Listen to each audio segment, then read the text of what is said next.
Hi everybody, my name is Michael Lavalette. I'm a social work lecturer at Liverpool Hope University in the United Kingdom.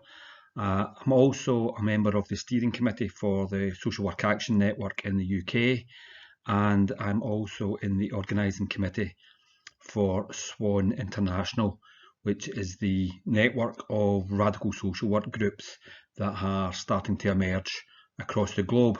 I think we sent a video welcoming the conference, and there you'd have had Lucia from Brazil and Fumihito from Japan, but we also have groups in South Africa, in Hong Kong, in Canada, in the States, in Chile, in Greece, in Hungary, in Ireland, and in other parts of Europe as well.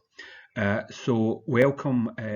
So on behalf of the SWAN International Network, I'd like to just say hello to the conference, and I'd like to thank you very much for inviting me to say a few words to you in part of your opening session.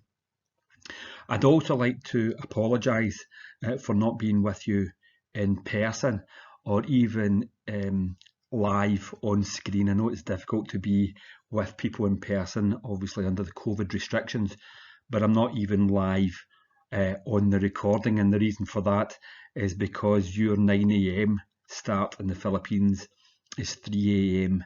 in the morning in Liverpool, and that wasn't quite going to work for me, I'm afraid, in terms of the middle of my night. So I really would like to thank you for inviting me, and for the next 25 to 30 minutes I'm going to talk through some slides which reflect the present thinking within the Social Work Action Network International. And I've called this talk Social Work and the Four Horsemen of the Apocalypse. Whose side are we on?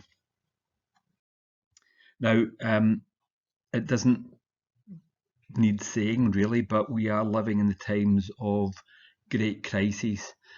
And in the Christian Bible, in the book of Revelations in the Christian Bible, the four horsemen of the apocalypse is used to signify, or they are identifiers of marking the end of society or human civilization as we know it. And normally in the Christian teaching, the four horsemen of the apocalypse are pestilence, war, famine, and death. And I'm not really going to talk about those four horsemen, but there might be elements that will be back and forth. But I want to suggest that we are in the midst of what we might call a perfect storm.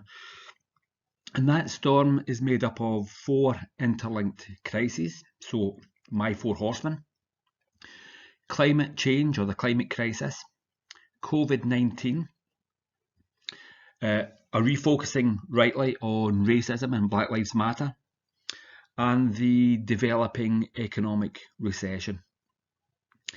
And I think these four horsemen, climate change, COVID, racism, and recession, threaten society as we know it, but they also pose questions for social work and the social work profession. They pose questions about what can we do in the face of these four interlinked crises, and what should we do in the face of these four interlinked crises. So what we do, what we can do, and what we should do, of course, might all be slightly different. So I want to look at each of the four crises, and I want to look at what the questions it poses for social work in this process. So the first of my horsemen is debates around climate change and the reality of climate change and the climate crisis. If we think back 6, 7, 8 months now to the start of 2020, certainly in the United Kingdom, and I'm sure in the Philippines as well, the world's media were heavily focused on the horror and the hellish pictures of Australia on fire. The bushfires were out of control, and some of the scenes certainly that we saw on the UK television networks looked like Armageddon. At the same time, of course, there were tragic floods in Indonesia, and there was the start of a swarming of locusts, which continues today, in which giant locusts have eaten up huge quantities of food in places like in parts of Africa and Asia. And again, at the start of 2020, this refocused minds on the climate crisis and really the need for governments to act and act quickly in the face of the climate crisis and the climate catastrophe. To give you some figures, we've just recently had the data confirmed that shows that 2019 was one of the 5 hottest years on record. The other 4 hottest years on record, so the 5 hottest years on record, have been the last 5 years. So 2015, 2016, 2017, 2018, 2019, these are the 5 hottest years for the Earth on our records, meaning that the last decade is the hottest decade ever recorded.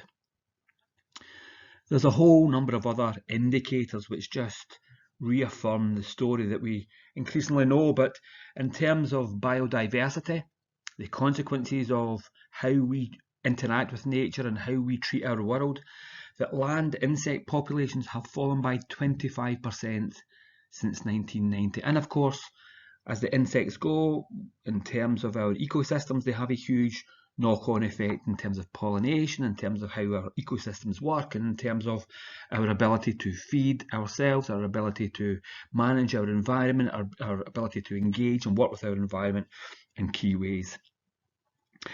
Arctic Ocean, summer ice in the Arctic Ocean is declining by nearly 13% a year. In terms of fish stocks, about 90% of marine fish populations are now fully exploited or overexploited or depleted. So those are the 3 terms that the scientists use, but 90% of marine fish are either depleted, overexploited or completely exploited. In terms of land destruction, depending on location and fertile soil, fertile soil has been eroded between 10 and 100 times faster than new soil can form. So we are taking out of the soil the nutrients that it needs, and we are not able to put that back in at anything like the rate it's being depleted. In terms of deforestation, on average, an area of tree coverage, which is the size of the United Kingdom, obviously where I live, but there's on average an area of tree cover the size of the United Kingdom is lost every year from 2014 through to 2018. There was a report today in the UK, a new scientific discovery from the Universities of Edinburgh and Manchester, who looked at the size of the ice caps around the world in 1994. They have gone back and looked at that again, and today they tell us that 28 trillion tons of ice has melted and disappeared from the Earth's surface since 1994. So between 1994 and 2020, 28 trillion tons of ice has melted and disappeared. This list could be extended at great length. I'm sure that many of you will have your own particular favourite, or your own, well, maybe not favourite, but your own set of data that you use when you're talking to people about the consequences of climate change and the climate crisis. But almost every part of the biosphere is being degraded, and it's been degraded at an unprecedented fast rate. And it's causing massive problems in terms of our ability to live in the world as we are used to it. So one of the themes about climate change is really to understand what the root cause of the climate catastrophe is. The climate deniers started off by saying that this was all completely made up, and that was their first line of attack. Now they tend to say that this is all down to, well, you still have some who deny it, but those who have moved on to that say that the cause of this is the behaviour of individuals. It's all about what I consume. I have too many beef burgers, or I use too much plastic, or I use too much aerosol, or whatever in those ways. So they try to individualise it and say that the solution, therefore, is about changing and modifying individual behaviour, and that this should be done through market mechanisms. Actually, if you look at all the data, if you look at the work, for example, of Ian Angus. Ian Angus is a environmentalist and a activist in the social movements and the green movements, and he runs a free online journal called Capitalism and Capitalism, the Economy, and the Climate. And he argues in his book, Facing the Anthropocene, he argues that actually there are two key turning points in the relationship between human beings and the natural world, and two key turning points in our relationship and with the destructive forces that human beings have unleashed on our planet. And those two key turning points really are, the first one is with the development of modern capitalism and the harnessing of carbon producing fuels to furnace the Industrial Revolution. This was the first one. So many of the carbons that are in our atmosphere today, which are causing us so many problems, actually have their roots in the way in which the Industrial Revolution took hold in Europe and spewed out carbon monoxide and other gases that deplete the environment, and this happened several hundred years ago. So the first one was the train of the development of industrial capitalism. But actually, he also argues, drawing on some very sound scientific argument, that what we witnessed at the end of the Second World War, so from the middle of the 20th century, was what is called the Great Acceleration. And the Great Acceleration, Ian Angus in his book, so in the book Facing the Anthropocene, he produces a whole series of tables that shows some man-made effects of climate change and others which are more to do with economic changes to how we are organised and what.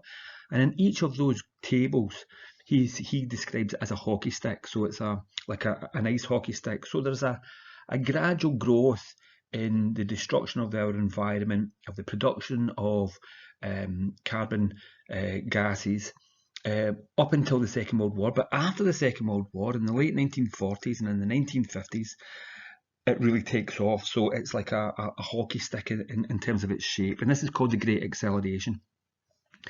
And in the post-Second World War period, so in the second half of the 20th century, we saw a huge increase in the production of carbon gases. We saw the production of things like plastics. We saw increased dam building, increased deforestation. We saw the nuclear threat. There was the waste from the Second World War itself. There was an increase in personal travel through car travel. There was changes to how food production took place. And all of these things really accelerated our destructive impact on our environment. And at the heart of that destruction is a system that is based not on meeting people's needs, but on the anarchy of competition.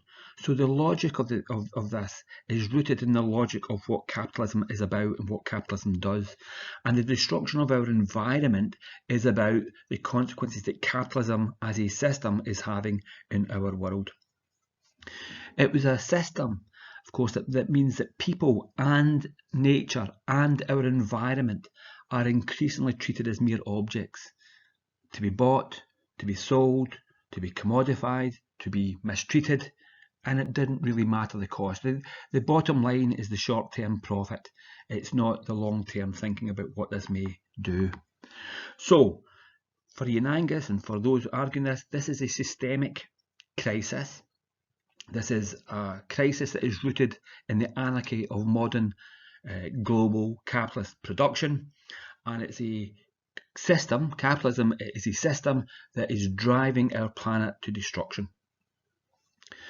There's one other argument I think which is very important for us to acknowledge and dismiss, and that is an argument which you find in some sectors of the Green movement, but you also find it in more right-wing journals and right-wing approaches to the environment.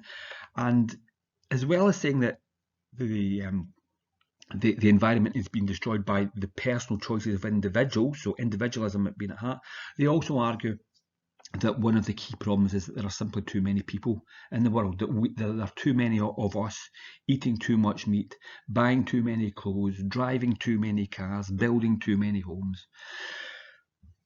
This isn't a new argument. You know, in the late 18th and early 19th century, there was a philosopher, a man called Thomas Malthus, who wrote in England at that time. And Malthus argued that the reason that poverty existed was because there was too many poor people.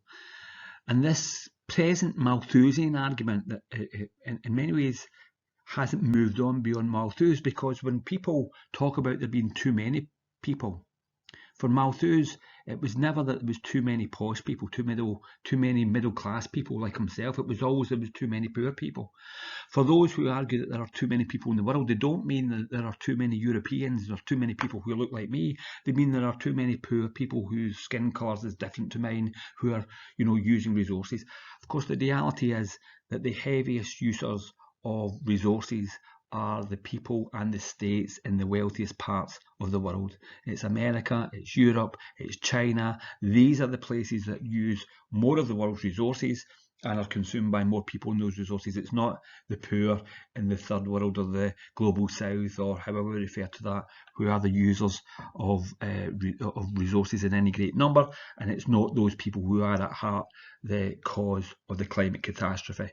This is a climate catastrophe rooted in how capitalism works, the anarchy of production and its cost on our environment.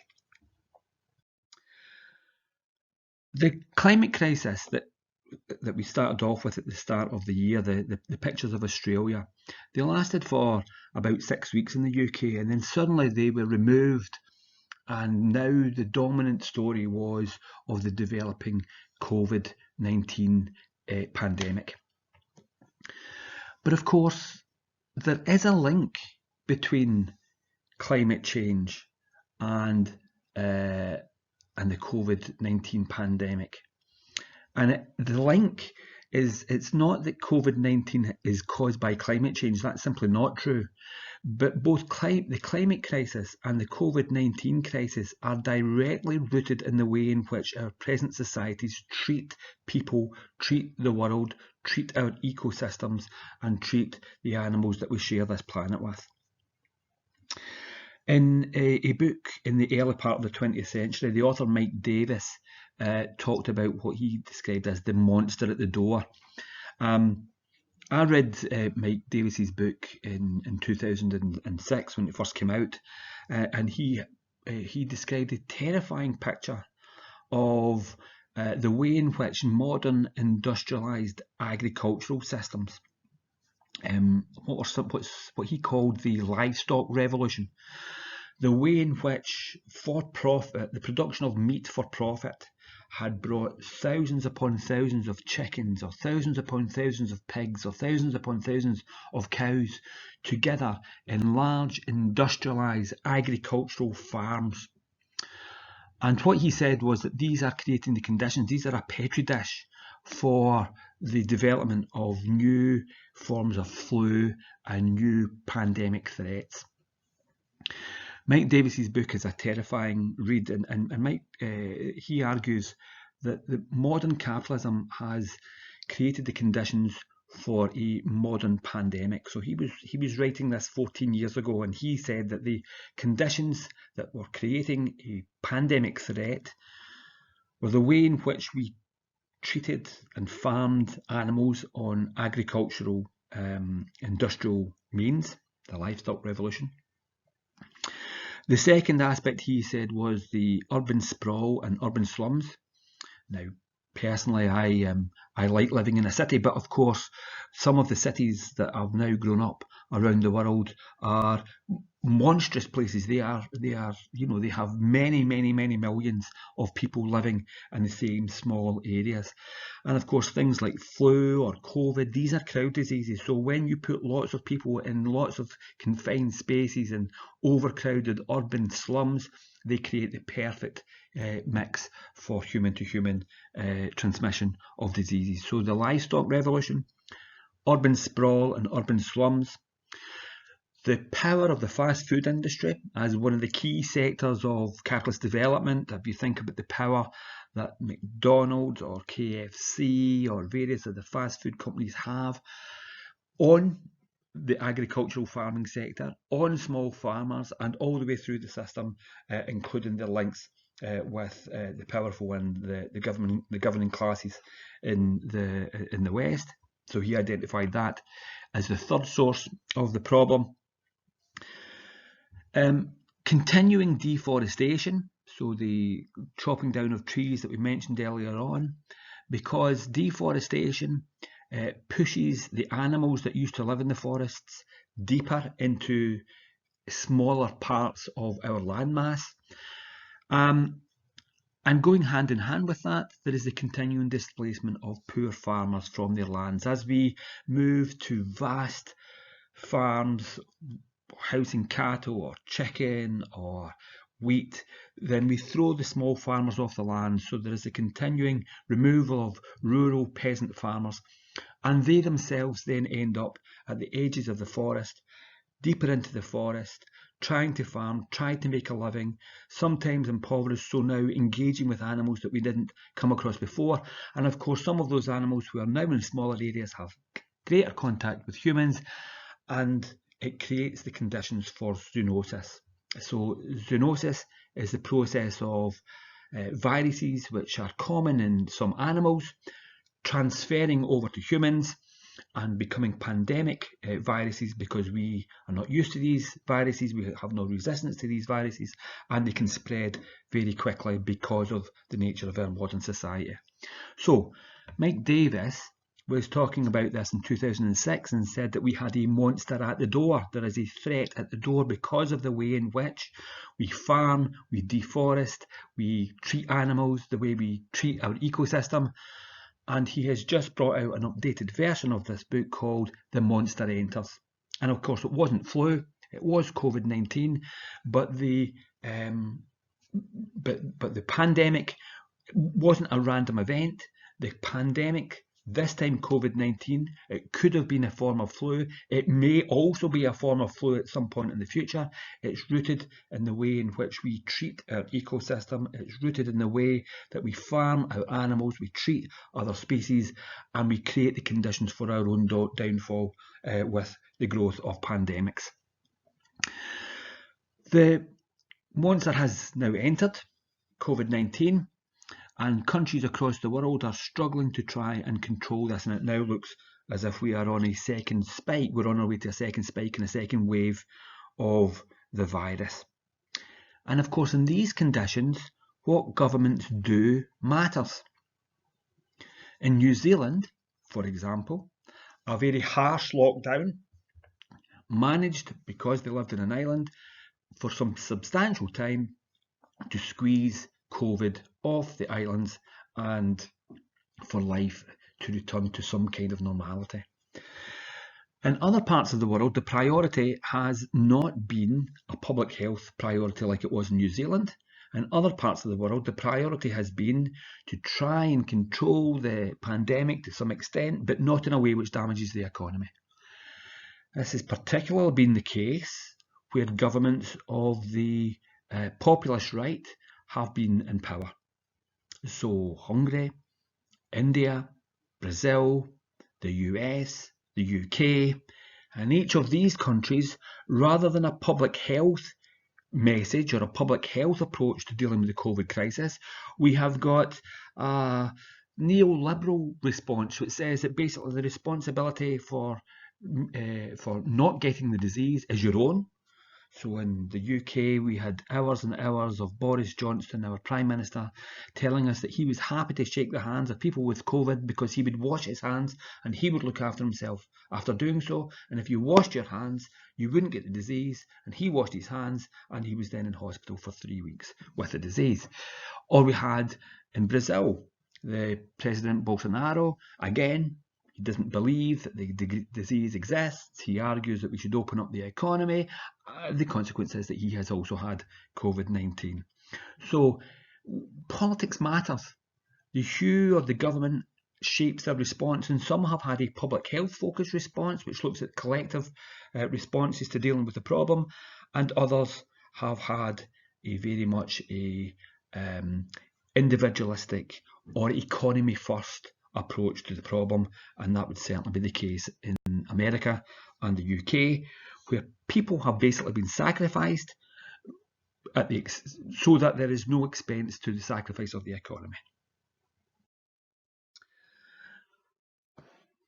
One of the things that happened in the UK and in America as well, as the COVID started to take hold, it became clear that if you were from a minority community, so if you were black or Asian, from the black or Asian community in the UK, you had a much greater chance of catching the illness, of being seriously ill from the illness, or dying from the illness. On all the data, they were significant. If you were black or Asian community, you had a much greater chance of catching it, a much greater chance of being ill through it, and a much greater chance of dying from this. Now, initial explanations of this tried to argue that there was some genetic component to this, but actually it became quite clear very early on what the key reasons for this was. And that as we shut down economies, there were some people who were now described as essential workers and who were required to go to work and interact with the public. These were transport workers. These were social care workers.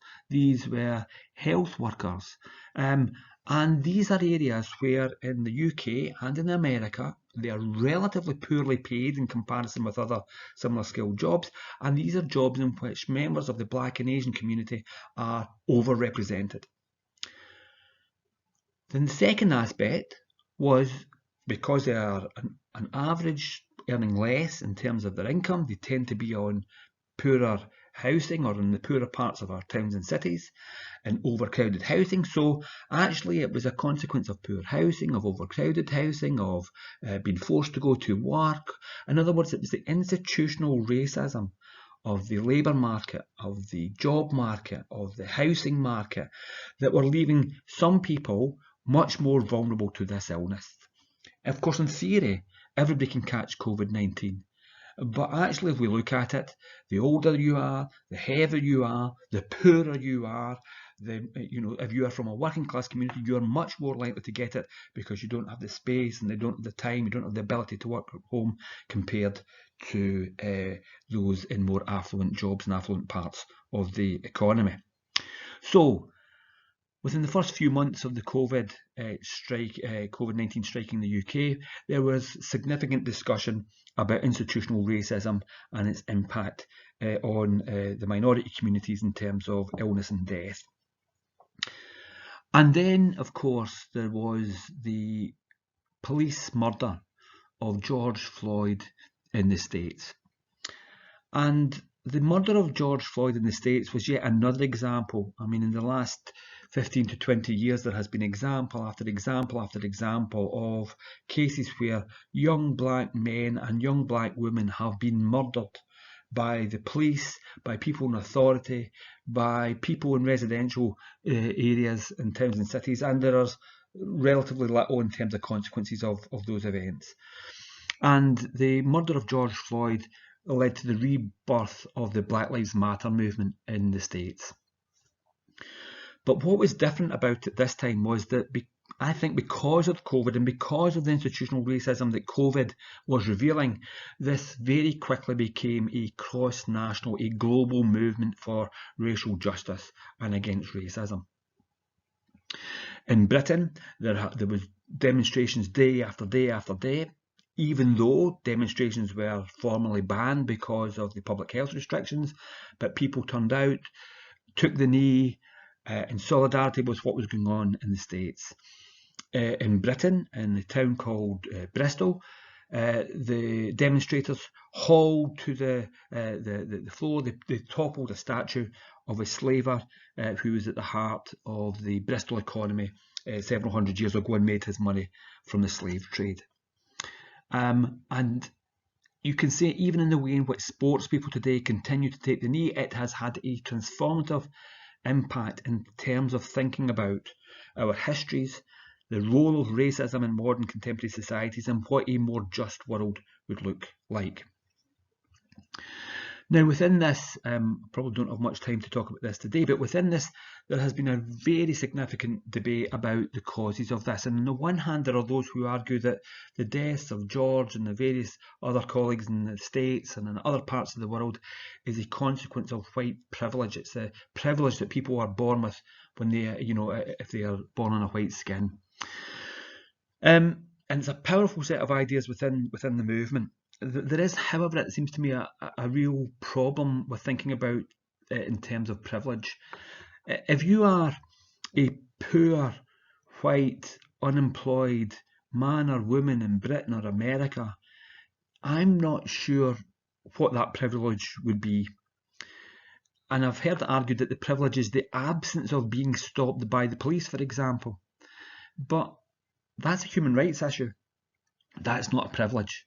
We should all have the right to walk down the street without being stopped by the police. And if you are stopped by the police, that's a human rights infringement, or it's through racism. It's not a privilege not to be stopped. If you live in a terrible house and if you don't have a job, I'm not quite sure where your privilege is in that scenario.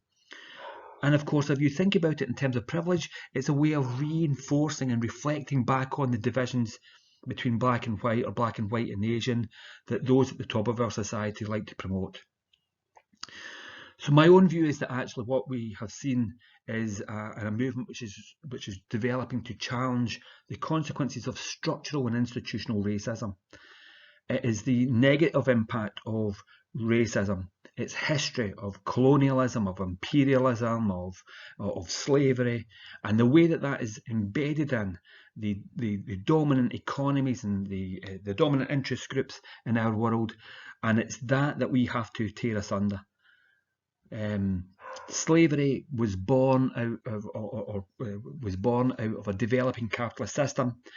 As slaves were taken to work in the plantations in America and the Caribbean to produce sugar and tobacco and cotton that were then brought back to Europe, which then generated the Industrial Revolution and kicked capitalism off into its industrial phase.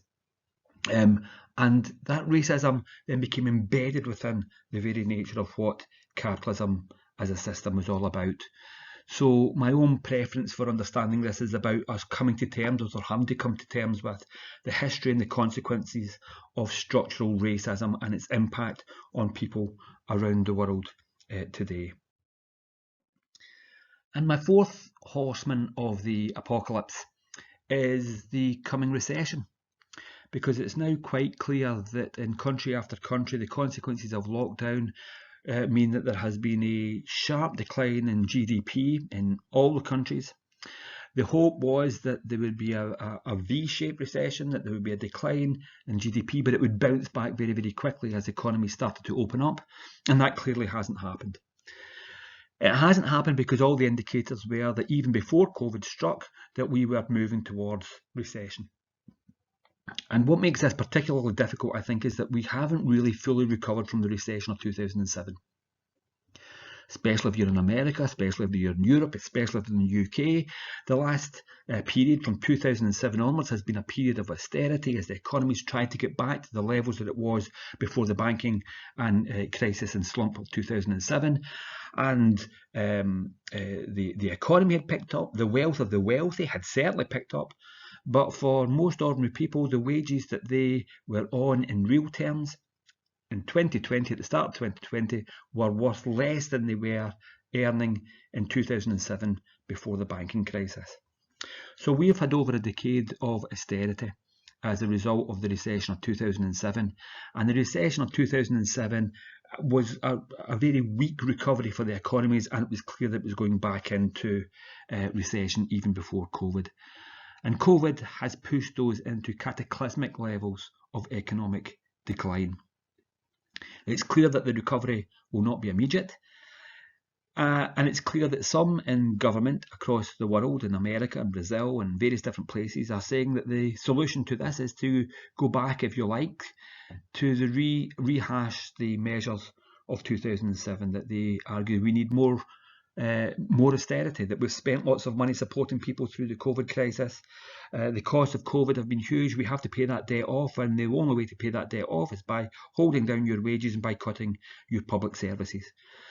So the recession that is coming on very, very quickly to confront us all, you will have groups within the ruling elites of all countries saying that we can no longer afford to pay for the health services and the welfare services that we need, especially as we go into a second spike, and they will argue for cuts to those services and cuts to wages to pay off the debt in an attempt to haul the economy out of recession. The question has been posed very sharply, therefore, is it profit that matters, or is it people's needs and people's lives that matter? So is it the economy, or is it people? So those are my 4 horsemen of the apocalypse: the climate crisis, COVID, racism, and the coming recession. And they all create massive problems for us as social workers and the work that we do. But I think we also have a further problem, and that is the problem of what social work was becoming before the crises struck. I don't think that social work was in a good place before the crisis struck.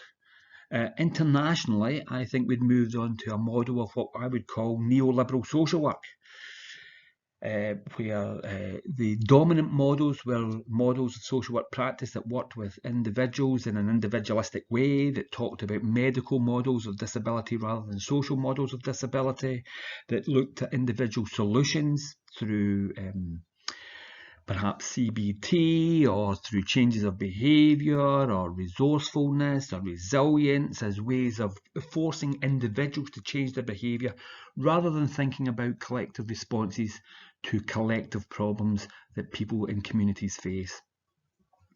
On top of that, certainly in the United Kingdom, we were operating in a culture of budgetary restraint. So not only do we have to focus on people changing their behaviour, but there is no money to support them in any other ways.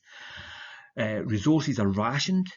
We are set targets to try and turn clients over, close cases, move on to the next crisis or the next issue that people face. And within the workplace, there was a culture of managerialism.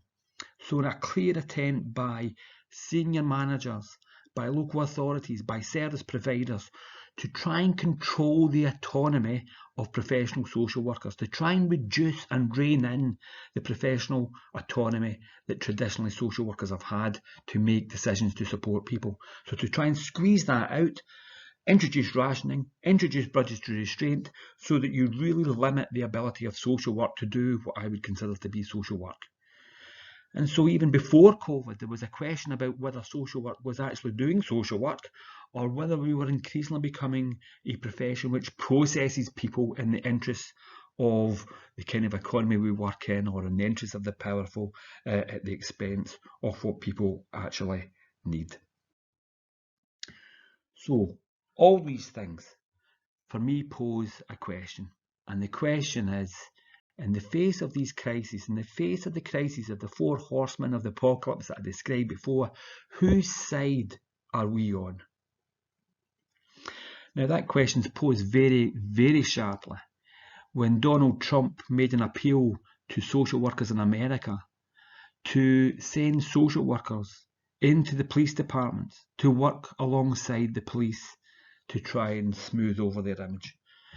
And the North American Association of Social Workers didn't distance themselves from Donald Trump, but said that this was an interesting proposal that they would look at it. My own view is that social workers should not work in collusion with the police at a time when the police are facing calls to be defunded and are facing very serious, and rightly so, facing really serious claims about their operation as an institutionally racist organisation and institution. So social workers shouldn't try to bail the police departments out. We shouldn't try to bail Donald Trump out, and the Social Work Association of America really should have made that quite clear. So, whose side are we on? Whose side are we on when it comes to individual explanations? Is it our fault that we've got COVID because we didn't wash our hands enough? Is it our fault that the climate is facing catastrophe because we eat meat and aren't vegan? Is it individual explanations, or do we need to look at collective explanations and collective solutions to those problems? Are we the rationers of services? Should we be the ones to make cuts because that's what austerity demands? Or are we the advocates for services which meet human need? In terms of racism, are we the collaborators with institutional racism, like the North American Association? Or are we those who advocate the decolonisation of curriculum and practice in every country across the globe? So there are social work specific questions raised by each of the 4 crises that we face. And the way in which we solve these, it seems to me, is for social work to see themselves as part of the social movements for change that are developing across the world. My own view is that historically, whenever new and innovative ideas have come to social work, overwhelmingly, they have come from outside social work. They have come from the social movements, challenging us to think about our practice and our theories and our ideas. So the challenge to social work from the Black Lives Matter movement is to decolonise both our curriculum and social work education, and to decolonise in terms of our practice.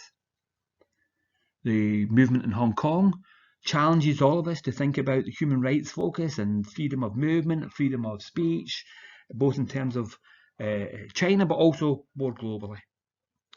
The social workers in Palestine and the Palestinian movement challenge us to think about the continuing role of settler colonialism and its impact on the dispossessed.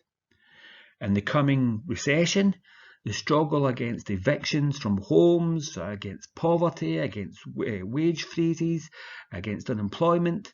These are the struggles on which our people, those that we stand alongside and those that we work with, these are the struggles on which our people will be engaged with. During the COVID-19 discussion, there has been an awful lot of discussion in the UK about when we can return to normal. And I think it's time for us to say that there can be no return to normal. Because the normal, what life was like before COVID, was a normal of austerity, growing inequality, of racism, of a problematic relationship between our societies and the natural world, leading to a climate crisis and potential pandemics. There should therefore be no return to the normal, because the normal was a norm of capitalist exploitation, poverty, inequality, and racism, and so normal was at the heart of the problem. And therefore, to finish, it's just a question for all of you. Thinking about the conference over the next 2 days, thinking about you and your political activity, whose side are you on? Are you on the side of social workers like the North American Association, who thinks that you should work with Trump? Or are you on the side of those who think that we should join in social movements, that we should campaign for a different social work and be part of a movement for a better world? On behalf of the Social Work Action Network International, I'd like to thank you once again for inviting me to talk this morning in the Philippines. Apologies again for being in the UK and it being midnight as you are hearing this, but I wish you well for the conference. I hope your discussions are fruitful, and I look forward to seeing representatives from SWAN Philippines at our next international meetings.